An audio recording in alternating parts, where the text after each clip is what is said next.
This has been one of the most heartbreaking incidents for both my husband and me. We've been struggling to process this for the past few days.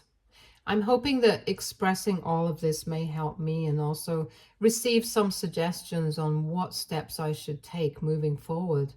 My husband is 62 years old and I'm 59. We find ourselves in a situation that is tearing our family apart and has damaged our relationship with our son. This will be a lengthy post, but I want to provide all the context so that all of you can understand the full picture.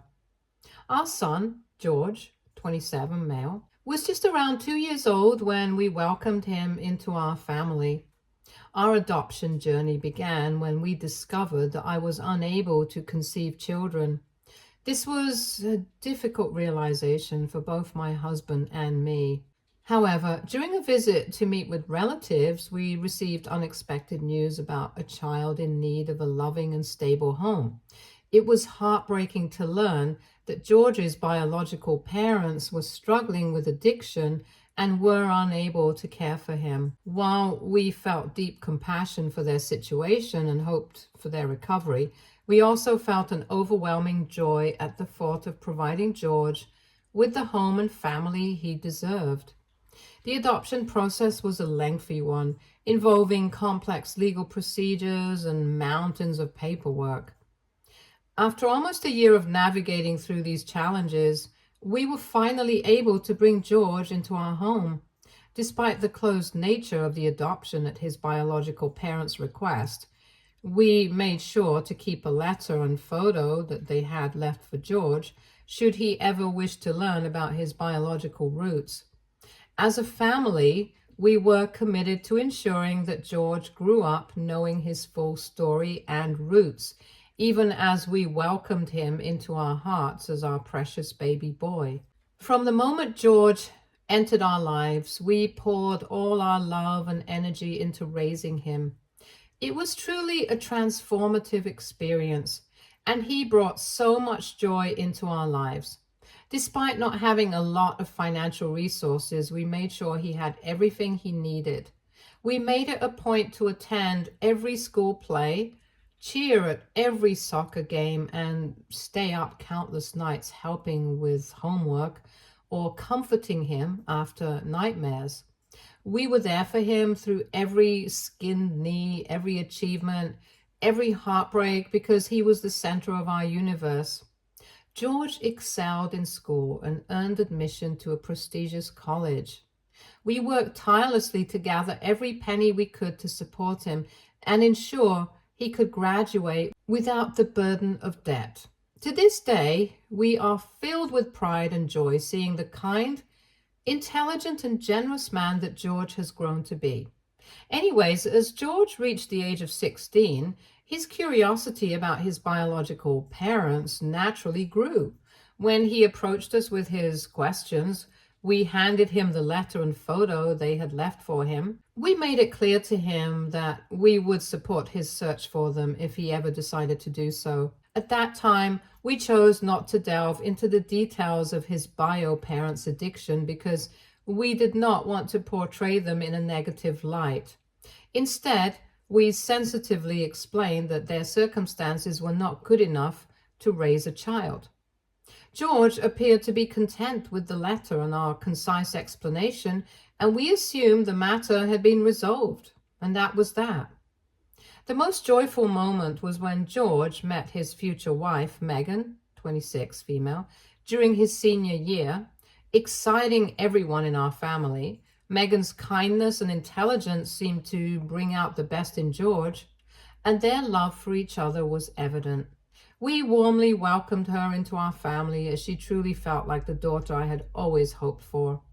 Overall, Megan and George were the ideal couple. Everything seemed great until about 6 months ago, George announced that he'd managed to track down and contact his biological parents. We were caught off guard, but were still supportive. We told him to be careful and to take things slowly, but we were happy he might get some closure and could even go as far as having a civil relationship. But what happened in the next few weeks was alarming, to say the least. George became obsessed with his bio parents. He'd cancel plans with us to spend time with them. This became very apparent when he decided to hang out with his bio parents on 4th of July. Ever since he was a kid, we had this ritual of going fishing, but this time he wasn't here with us. What saddened and irked me the most was that he was doing our ritual with his other parents. When we did see him, all he could talk about was how cool they were, how they were finding themselves, and how they'd really turned their lives around.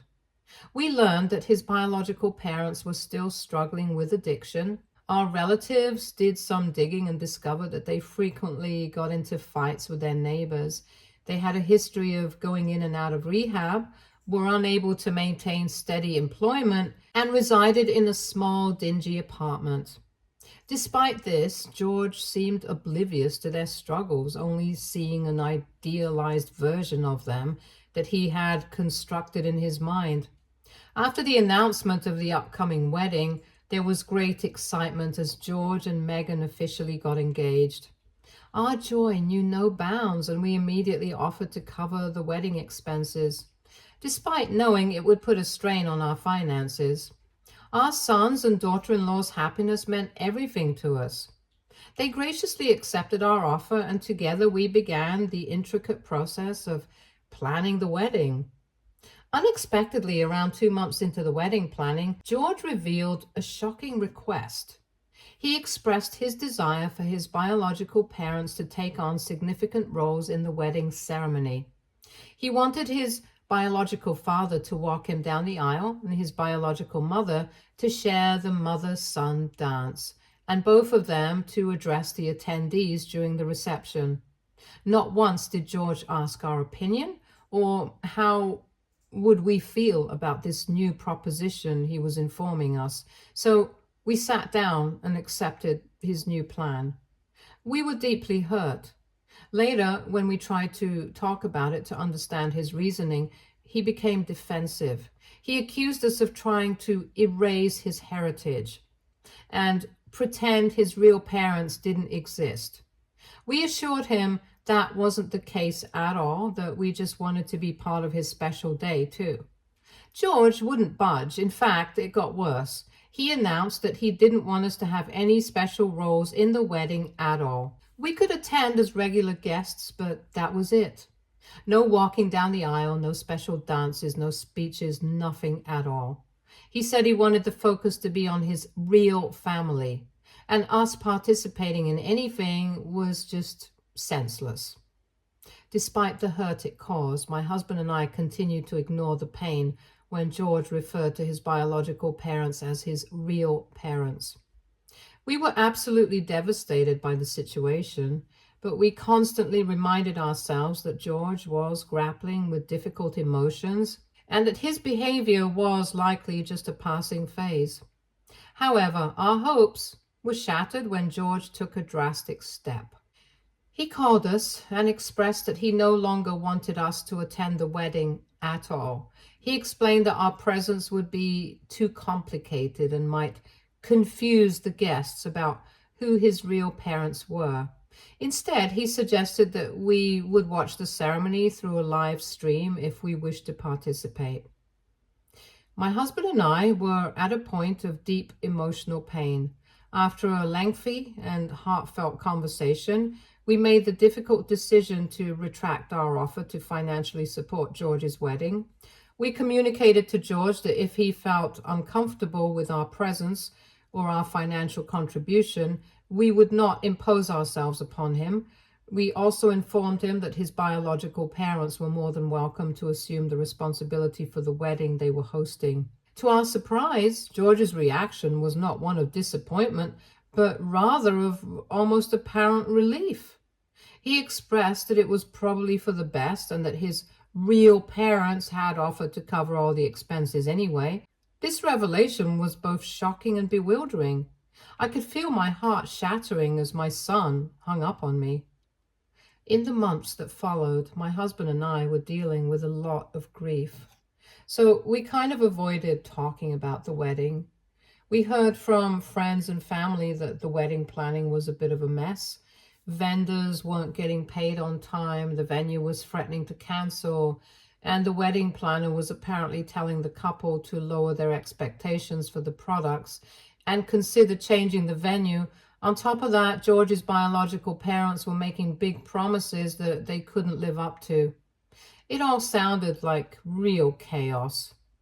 We were in a tough spot. Both of us wanted to jump in and fix everything for George to show him how much we cared. But then we also felt like George needed to face the consequences of his choices. In the end, we decided to stay out of it, even though it deeply pained us. The only effort I made from my side was that I called Megan once, but when she didn't pick up my call either, I knew it was time to back off. It would be wrong if I said that I didn't hope that my son changed his mind at the last moment. I prayed that he would at least let us be part of the wedding, even as some strangers sitting at the back. That is why, when our doorbell rang at 11 p.m. the night before the wedding, I dashed to open the door, but it was not who I was expecting. It was Megan. Megan was hysterical. She was inconsolable. When she finally calmed down a little bit, we got to know what had happened. George and his real parents told her that we were not willing to be part of the wedding if his bio parents were there. Also, we had sabotaged their wedding by canceling the funds for the venue at the last moment because we could not bear their happiness. I could not believe that George, my son, whom I loved with my whole heart, said stuff like this about us. She was horrified by George's behavior and couldn't believe he treated us this way. She revealed that George's biological parents had essentially abandoned the wedding preparations, leaving everything in chaos. Most vendors hadn't been paid, the venue was canceling, and the whole thing was falling apart. When Megan discussed this with George, he made us seem like the villains and defended his bio parents by saying, how could they ever bring such a huge amount at the last moment, concealing the fact that they paid for almost nothing. After this whole conversation, even Megan was confused and kept questioning him. Why would his parents, who raised him and put him through everything, leave on such a momentous occasion? It was a lucky coincidence that Megan had a chat with one of the guests invited, who is also a family friend of ours. They clarified everything, and as soon as Megan got the whole story, she decided to come to us. Crying, Megan also told us how aggressive George had become ever since he started hanging out with his bio parents. When things would go wrong, even the slightest bit, he would lash out and get frustrated. She also once caught him having a talk with his parents where his bio mother was telling him how George needs to make sure that Megan always respects his opinions, and that's her duty as his wife. She kept ignoring all of this because she thought that this would pass and that the man that she got engaged to was better than this. But this lie about us was the final straw for her. When she realized how much she had been lied to in the past months, Megan knew she had to leave. Through her tears, Megan told us she decided to call off the wedding. She couldn't marry someone who could treat their family, their real family, with such disregard. She was also deeply troubled by George's apparent ease with lying to her about the situation. We comforted Megan as best we could, while part of us was proud of her for taking a moral stand. We were also devastated. We had loved Megan like a daughter, and now we were losing her too. We were also mourning the future we had envisioned, grandchildren, family, holidays, and a growing family filled with love. Megan left after a few hours, determined to break the news to George and her own family. We sat in our quiet living room, holding each other and trying to process everything that had happened. As I already mentioned, it's been a week since that night. The wedding was cancelled. We've heard through the grapevine that George is furious, blaming us for poisoning Megan against him. We also got to know that his biological parents had this whole speech about how we stole their child from them and they never wanted us to have George, and that's why we broke off their son's wedding as an act of vengeance for their active involvement in the wedding. Not long after that, they disappeared again, leaving George to deal with the fallout of the cancelled wedding on his own. We find ourselves in a state of complete sorrow. Our love for George transcends biology. He is and will always be our son. However, we are grappling with profound hurt as we struggle to understand his actions towards us. Despite our efforts to communicate with him, he did not respond to our calls or messages. We are nothing but tired of leaving endless voicemails. A part of me wonders whether everything would have been good if we had simply proceeded with paying for the wedding despite our emotional turmoil, solely for George's sake.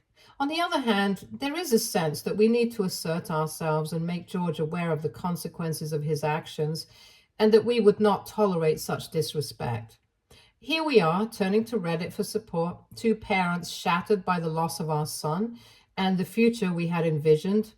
We are left questioning our missteps. Did we unknowingly drive George away? Could we have handled the situation differently? AITA for withdrawing our financial support. Should we have just paid for everything anyway? How do we move forward from here? We're at a loss and could really use some outside perspective. Update 1.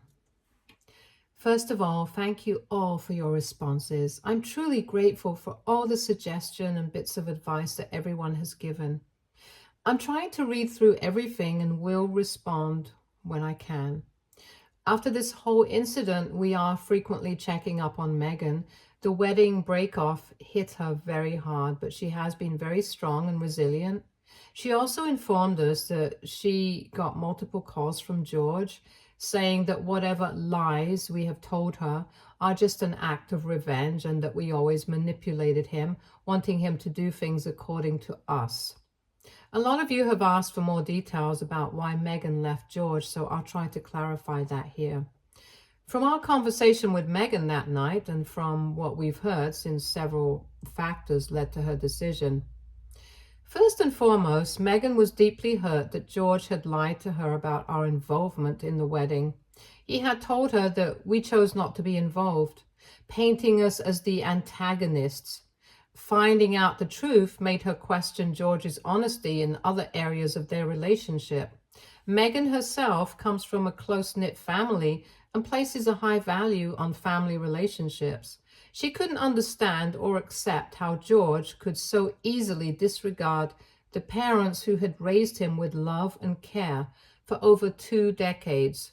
She had met us on so many occasions and could not fathom us abandoning our son on such a happy occasion. Megan disclosed some pretty alarming stuff about George's interactions with his biological parents. According to her, when they had newly met George, they had been consistently pressuring George to approach us for additional funds under the guise of wedding preparations. This wasn't just a one-time request. It was a persistent effort that wore on George's mental health, but they were very clever with their manipulation. They would pressure and guilt trip him into things one moment and then another. They would be back to their loving and caring disguise. When George showed any hesitation about asking us for more money, his biological parents would resort to emotional manipulation. They'd question his commitment to them, implying that if he truly cared, he wouldn't think twice about making these financial requests. This manipulative behavior placed George in an impossible position, torn between his desire to please his biological parents and his discomfort with constantly asking us for money. If all this was not enough, here comes some more. Their manipulation did not end with George. George's biological parents had deceived Megan and taken money from her. Despite being aware of their difficult circumstances, she had chosen to overlook the incident to avoid appearing petty, especially to someone so close to her future husband. Just 2 months before the wedding, George's biological mother contacted Megan, requesting financial assistance to book flight tickets for the wedding. Although caught off guard, Megan ended up lending them the money. Following the cancellation of the wedding, Megan reached out to George's biological parents for the borrowed money, but she has yet to receive a response. When she tried to discuss this with George, he reacted very nonchalantly, saying that this would just foster a better relationship between her and his bio mother. Megan observed the toll this was taking on George. She noted significant changes in his behavior, increased anxiety, trouble sleeping, and sudden mood swings. She recounted instances where she'd find George awake in the middle of the night, visibly distressed about financial matters and the fear of disappointing his biological parents. The situation escalated to the point where Megan overheard a particularly distressing phone call between George and his biological mother. The conversation was totally a guilt trip, where his bio mother kept suggesting that George valued his relationship with us more than with them. This level of manipulation deeply alarmed Megan. Despite her attempts to discuss these issues with George, he became defensive and refused to acknowledge the harmful dynamics at play. Megan expressed that watching the person she loved being emotionally manipulated in this way was one of the primary factors that led her to reconsider their relationship and ultimately the wedding itself. Amidst a whirlwind of wedding planning, which included dealing with unpaid vendors at expensive venue, an annoyed wedding planner, and broken promises, Megan came to the realization that George might not be prepared for the financial obligations that come with marriage. She was particularly troubled by the fact that George chose to decline our offer to cover the wedding expenses in favor of relying on unreliable promises from his biological parents. Megan was deeply unsettled by George's apparent lack of consideration for ours and as well as her emotions. She believed that even if George desired a relationship with his biological parents, his approach displayed a coldness that she had not previously observed in him. Despite clear evidence that George's biological parents were still struggling with addiction and reliability issues, George continued to idolize them. Megan was concerned about the impact this could have on their future, especially if they had children. She would not want some aggressive grandparents who are struggling with addiction to be around her kids in the future. The way George handled the entire situation, making unilateral decisions, refusing to communicate, and lashing out when challenged, made Megan worry about how he would handle conflicts in their marriage. Would his bio parents still be around, making wrong and idiotic decisions for him? And if yes, what position would she be in where she is abandoned by her own husband? Ultimately, Megan felt that George's actions revealed a fundamental difference in their values, especially regarding family, loyalty, and honesty. She realized that perhaps they weren't as compatible as she had thought. Megan told us that while she still loved George, she couldn't move forward with the marriage given all these issues. She felt that canceling the wedding, while painful, was better than going through with it and potentially facing a painful divorce down the line.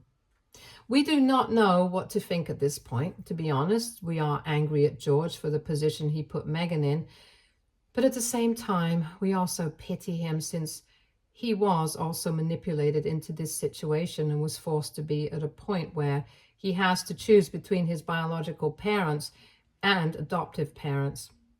What my husband and I can agree on is that we are happy that Megan is out of this mess because she did not deserve to be in such a toxic environment.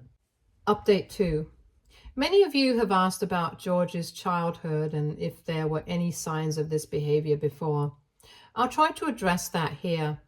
Looking back in light of recent events, it became evident that George had always displayed a sensitive nature. His struggles with feelings of abandonment were apparent despite our best efforts to provide him with a sense of security and affection. When he was younger, we took him to therapy to aid him in processing the complex emotions surrounding his adoption. The therapist recommended that we approach his adoption with openness from an early age, and we consistently emphasized how much we wanted him and the love we held for him. As a young child, George displayed a strong attachment to us, making it difficult for him to separate for even the smallest period of time. When we dropped him off at daycare, his crying episodes lasted longer than what is typical for children his age. Seeking professional help from his pediatrician and therapist, we assisted George in building feelings of security and confidence, which was a challenging and lengthy process. Academically, George excelled in elementary school but struggled socially, showing hesitancy in making friends due to fear of rejection. To help him gain confidence, we encouraged his participation in clubs and sports teams, which gradually improved his social skills. Despite the progress, he continued to be more sensitive to perceived criticism and rejections compared to his peers. As a teenager, George went through a rebellious phase, but we always chalked it up to normal teenage angst. He would sometimes lash out, saying things like, "You're not my real parents," in the heat of arguments, but he always apologized afterward. We thought he had worked through those feelings. During this period, George developed a deep fascination with understanding his own personal identity.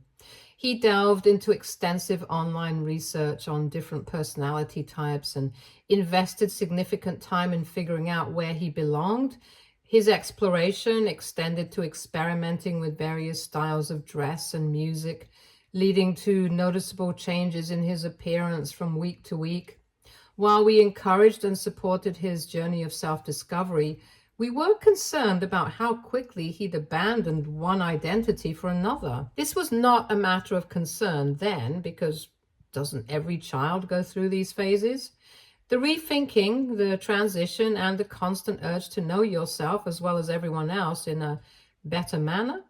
But now, in retrospection, we're just wondering what we could have changed to ensure that everything was okay today. There was also a period when George was about 16 when he became obsessed with the idea of finding his true self.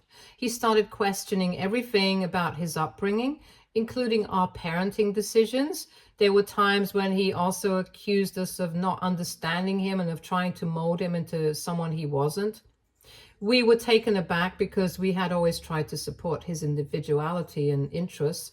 We encouraged George to explore his feelings in therapy, which he agreed to for a while.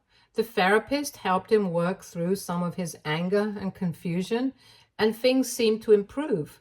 By the time he left for college, we thought he had worked through most of these issues. Looking back, maybe these were signs of the identity struggles that would surface later.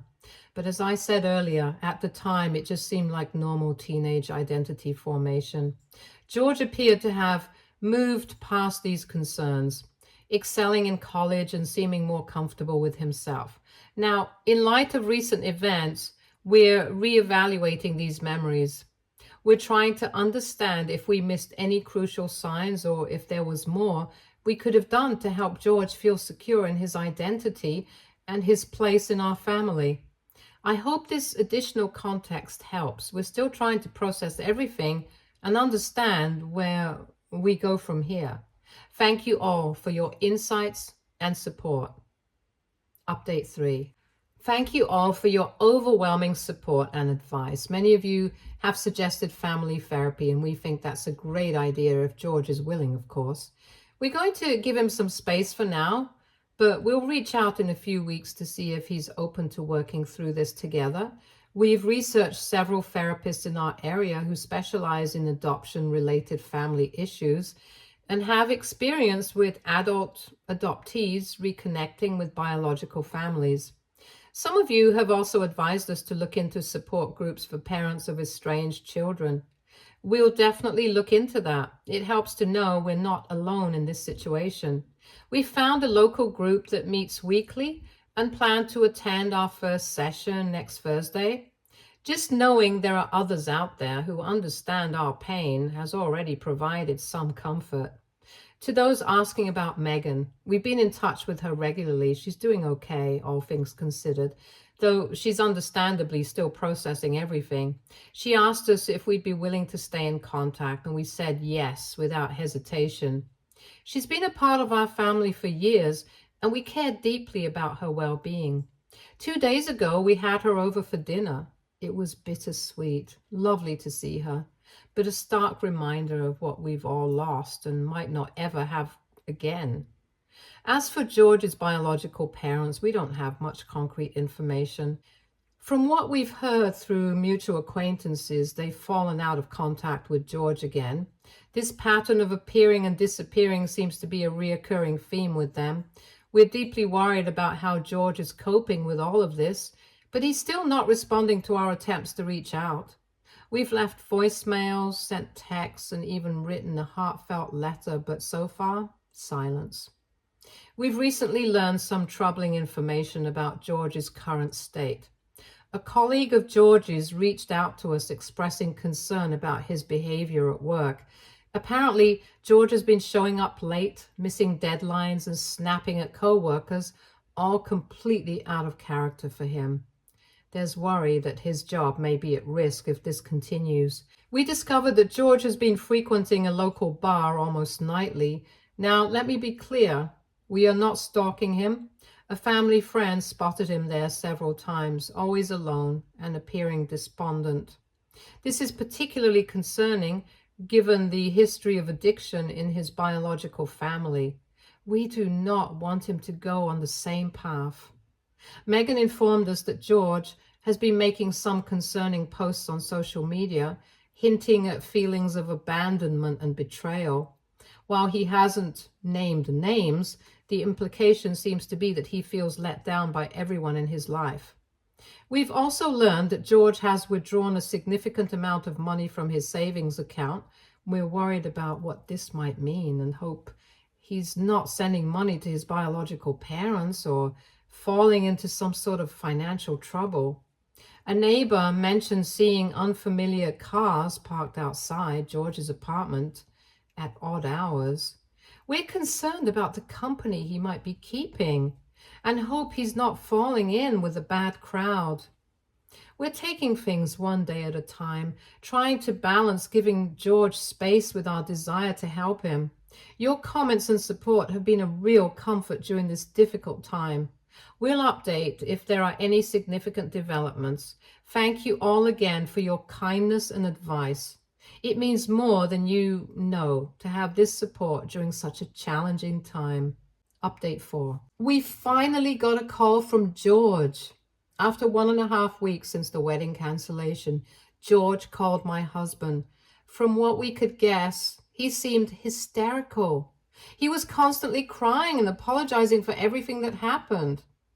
We were right when we thought that he had fallen in with bad crowds and started drinking. But luckily, he realized what he was doing and decided to call us. He accepted the fact that he had hurt us and nothing that he would say would change what happened. But he was willing to change and get therapy so he could get better. He also cut all contact with his bio parents. But right before that, he made a call and told his bio mother very seriously that if they did not return Megan's money in the next 24 hours, he would file a police complaint. We confirmed with Megan that she had received the money in her bank account.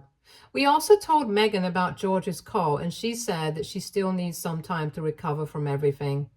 Safe to say that the wedding is not happening anytime soon, but maybe it's for the better since George will also need some time and space to get back to normalcy. In the meantime, we're focusing on self-care and healing. We've started seeing a therapist ourselves to work through our feelings of guilt, loss, and confusion. We're also trying to stay busy. I've taken up gardening. My husband has returned to his old hobby of woodworking. It helps to have something to focus on besides our worry for George. I cannot express in words how grateful I am for all the support and advice that I got here. The support group has also given me a better insight into everything that happened, and I feel like we're doing much better.